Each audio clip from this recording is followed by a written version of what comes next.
Kelly and Toby visit Kelly's sister, Stacy, in the suburbs. Stacy picks them up at the station. You haven't been out here in a while, have you? I think it's been about 2 years. Wasn't there an old baseball stadium around here? They tore it down recently. The heart and soul of this town is now being converted into a new shopping mall. Not another shopping mall. Eventually, there'll be nothing to do around here but shop.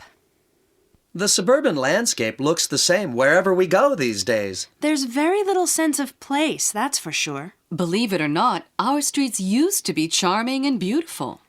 I remember how the trees on this street formed a canopy. I don't see any trees now. They didn't stand a chance when the town widened the streets.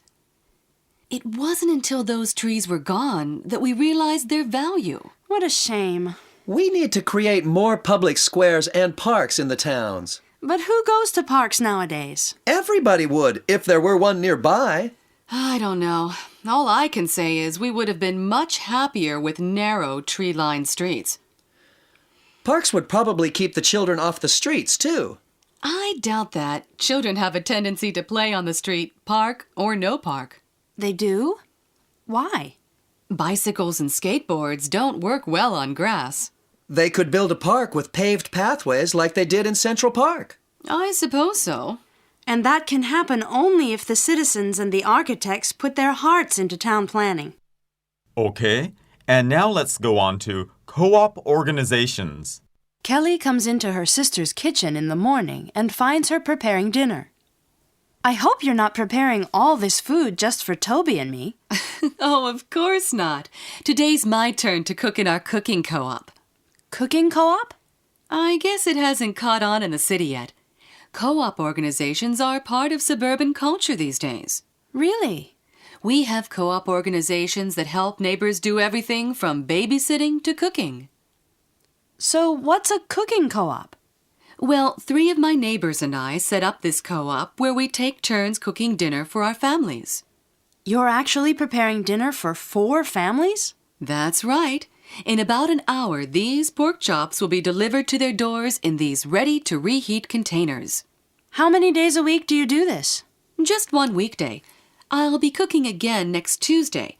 But in between, I'll hardly cook at all. That must make your life a lot easier. Weeknight dinners were always a struggle for me.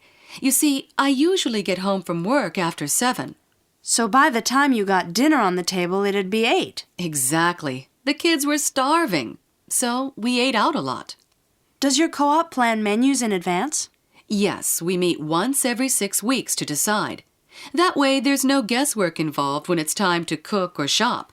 But don't all the kids have their likes and dislikes? You get to know them after a while. We're like a big extended family now. It's interesting that neighbors are pitching in for each other like this. Well, we just have to join hands to get the job done.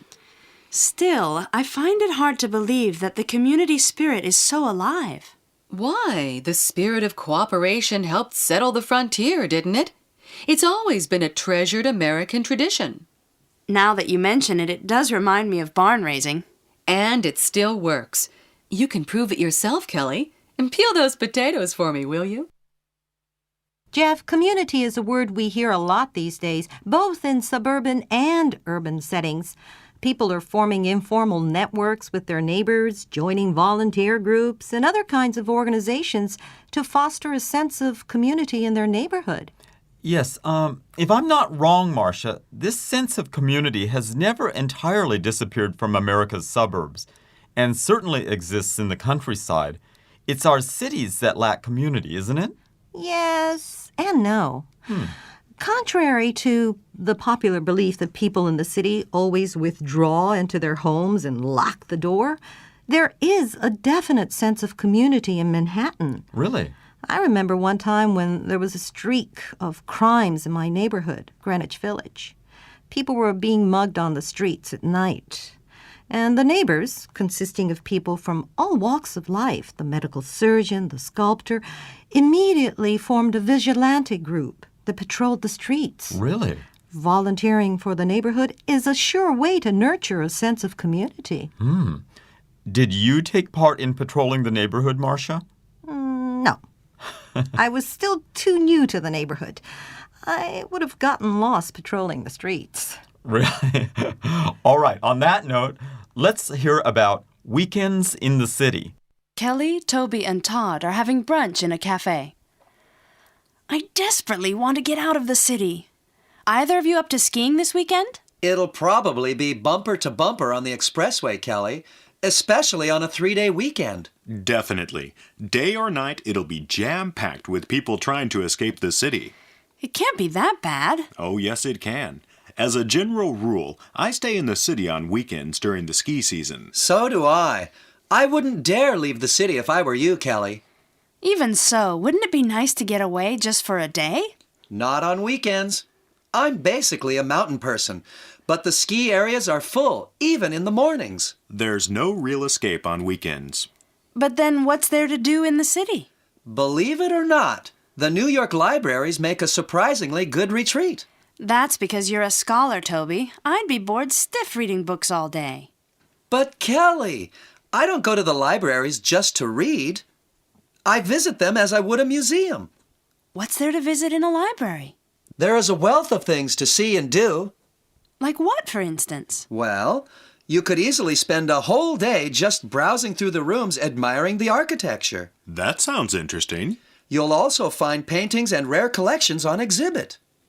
When was the last time you stepped inside the New York Public Library or the Morgan Library? I'm ashamed to say I haven't been to either one in ages. I've been inside the main reading room at the Morgan, but I've never explored the smaller rooms. I strongly recommend the East Room. What will I find there other than books? I saw, for instance, Gustav Mahler's score of the Fifth Symphony in his own hand. I didn't know you could read music, Toby. I can't, but I was struck by the calligraphy. All right, now let's listen to An Ethnically Diverse City. Kelly, Toby, and Todd are having dinner at a Thai Chinese restaurant. The manager, Aki, is a Japanese artist trying to make it in New York. He's also a friend of Todd's. I always felt somewhat out of place in Japan. I believe it was my way of dressing. Well, Lucky, your outfits are far from conventional, even by New York standards. But this is my style, Todd. I have little desire to conform. You're an artist. Why should you? Is that why you came to live in New York? To be yourself? Yes, New Yorkers see my eccentricity and accept it.